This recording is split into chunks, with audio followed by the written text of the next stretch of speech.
having me. Anything I can do to help. You have, you have a very high prophetic calling in your life, and you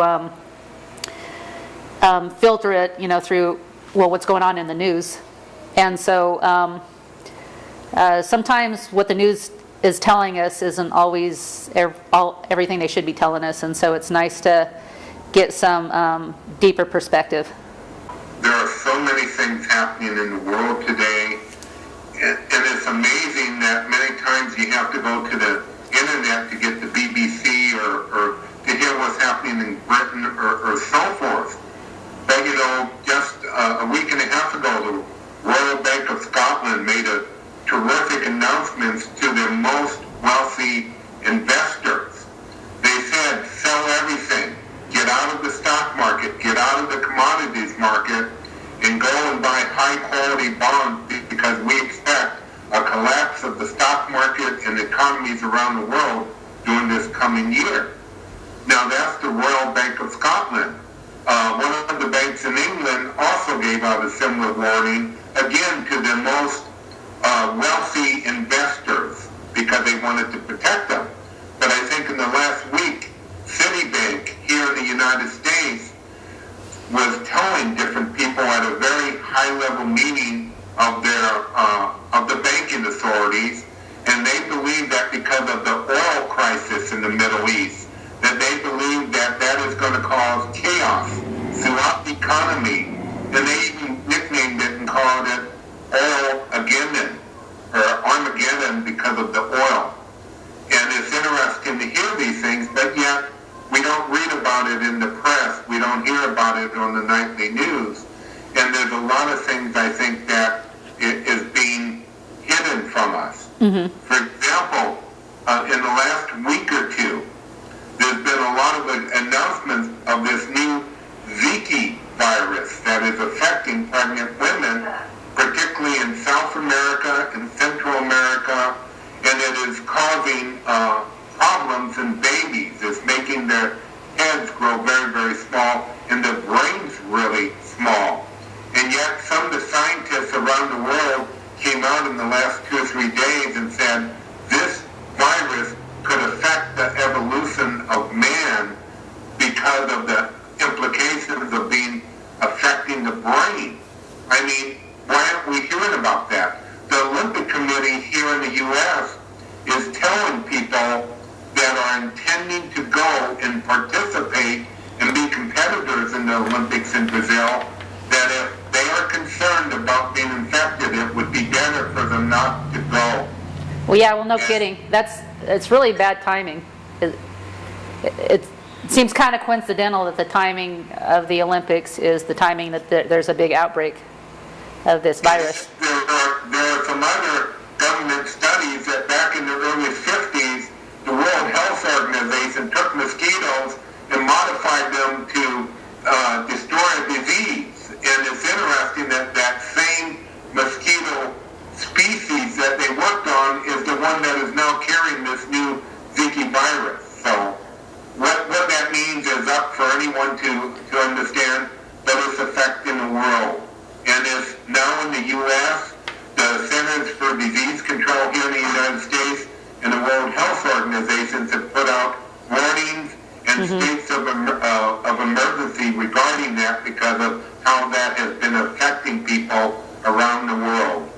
And so we are coming to a time where we are now seeing pestilence and famine. We've seen what happened in California with the drought. And hopefully this winter they've gotten enough water to help decrease that drought. But we see an index. There's a London company that tracks the number of cargo ships and railroad trains around the world. And it tracks the dry cargo. And it's called the Baltic Dry Index. And in May of 2008, that index was at 11,793. Last week, it was 293. That's a drop of 11,400 points. And what that means is there's very little cargo ships on the oceans of this world. There is very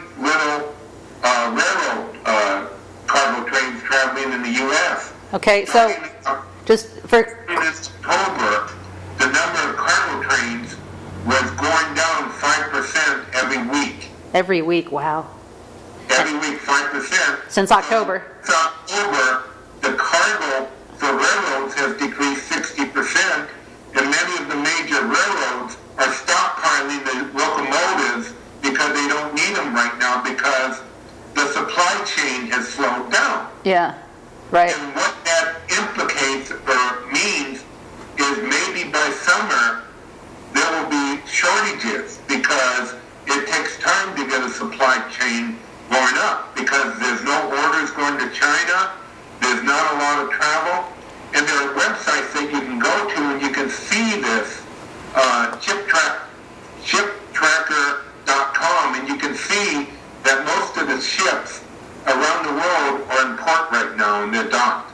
Okay, so you were talking about it went from 11,000 plus to 200 plus. Is that, you were saying index, is that related to the amount of ships that are out and about?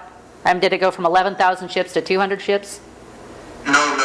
What it means the price to ship goods is that it's so inexpensive to ship, the shipping companies cannot make money, they lose money, so they aren't sending anything out. In other words, what it means, the flow of goods around the world has almost dried up. Wow. Trade is drying up. Okay. In fact, in China and other places around the world, all these new automobiles are being parked in parking garages because they aren't being sent overseas because the market is not there. And if they sell it, they lose money on every one. Okay, well, cars are one thing, and food's another thing that's even worse. Are people not getting food, or is it just, are they concerned they're not going to get food eventually after they run out? I mean, what's happening as far as food goes right now? Well, Product Dry Index is going to look at dried foods like wheat and corn and oats and everything else. And what that index measures is that the numbers or the numbers of railroad calls has decreased by 60% in the last 12 weeks. That doesn't mean we've decreased the amount of food we need. That means in a couple months there is going to be shortages of wheat or corn or whatever unless we can harvest new things. I will tell you this, the index has never been below 300 in the history, and this company has been tracking things for the last 250 years. Yeah. So it's never dropped this incredibly low ever before. Right. Yeah, I was just remembering back in 2008, I've known you for a few years now, and people who didn't watch the last show, where I met you, we became friends, is because I was getting a lot of dreams and things that, and they were coming true, and some of them were little, some of them were very serious, a lot of them were election dreams. I would know who would win the local elections, I would know who would win the national elections, and some of what would happen and stuff. And so I really started paying attention to my dreams. And this show is really about encouraging people to do that too, in the light of the news. But I remember talking to you, I think in 2008, early on, January, before the crash happened later on, that I kept on getting dreams about the economy going bad. And that the economy was even going to go bad before something was going to happen before the election, before we got Obama. And sure enough, but another thing that hasn't happened, that's kind of in the process of happening, is that the businesses we see now are going to be like the malls, half of the malls and more are going to be empty. And we're already starting to see that. There's been a lot of different prophetic people who've been talking about famines and shortages around the world. John Paul Jackson, you've interviewed him. He had a dream where he saw newspaper headlines, and one of the headlines was that food companies had to hire security guards to guard the food as they were bringing it to different places because people were rioting and breaking into the trucks and stealing it. Uh-huh. I don't know what's happening, but I will tell you that the people in the know, the people who are at heads of companies, are saying they've never seen something like this before in the history of their lives or the history of their companies. Mm-hmm. This means that most of the trade between nations, according to this index, is very, very little, very, very low or non-existent. And that means at some point in time, what we have in warehouses is going to be gone, and how are we going to replace it? Yeah. As you said, there's been a lot of different people saying that there was going to be food shortages, there were going to be shortages of many, many different things. Mm-hmm. And again, if I may refer to Z3 News, is a website that has a lot of different prophecies from different people, and they've been talking about this for years and years and years. I believe that we are in the process of seeing many of these dreams and visions fulfilling themselves right in front of us. Yeah. I don't know if you've gone to the grocery store in the last couple of months, but every time I go, I keep seeing higher and higher prices. And at some point in time, the prices that they're wanting for food is going to be greater than the amount of money I have to spend for food. Yeah. What are we going to do then? Right. You know, you're one person that has talked about food shortages before I ever started having any type of dream about whatsoever. Matter of fact, I get very little of those, a little bit. But you you have a habit of making sure everybody around you has extra food and water stored up because of visions that you have had since you were a little boy. You want to talk about some of those? Well, not only that, I've also worked for the American Red Cross National Disaster Team, where they've flown me in to disaster areas, and I see what happens if the government is not able to supply food. Mm-hmm. You would not be able to continue living. But yes, I've had dreams and visions about famines and not having food, and as part of my life, I've always encouraged people to buy an extra can of food, to have extra food. The average amount of food in a household today is about 3 days. Uh-huh. And I think most grocery stores only have enough food for 2.5, 3 days of normal living. Mm-hmm. But to go back to Hurricane Katrina, many of those stores, when everything was happening, were wiped out in hours.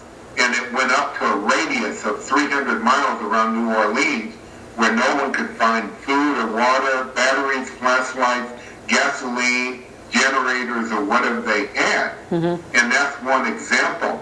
And I would like to say one other thing that's not talked about a whole lot, but when you read the reports, 500 to 800 New Orleans policemen quit because they were so fearful that they were outgunned by the gangs who were living in the city. Wow. And I don't know if you recall this, but in many of the TV viewing that they had after the disaster, they had helicopters that were trying to rescue people while people in the streets were shooting at the helicopters. Right. Wow. Wow. And there was also anger over SWAT people coming in, confiscating guns. And in a sort of the city, they came in, they did not have a search warrant. It was a declaration of emergency by the mayor that 2 years later was overthrown by the courts because they said he went beyond his authority. Yeah. But they took the people's guns, and then the gangs could come in who had the guns, and they terrorized people there. Yeah, that's terrible. Okay. Yeah, I'm not sure. It seems like with Veronica, what's that? When I grew up as a young boy, I would go to my grandfather's and grandmother's house, and in the basement, they would have canned food that they had from the garden, and they had enough food in their basement because of canning to feed their family for 3 to 6 months. Mm. They had all kinds of things in there. Mm-hmm. And up until the 1950s and early 60s, everyone in America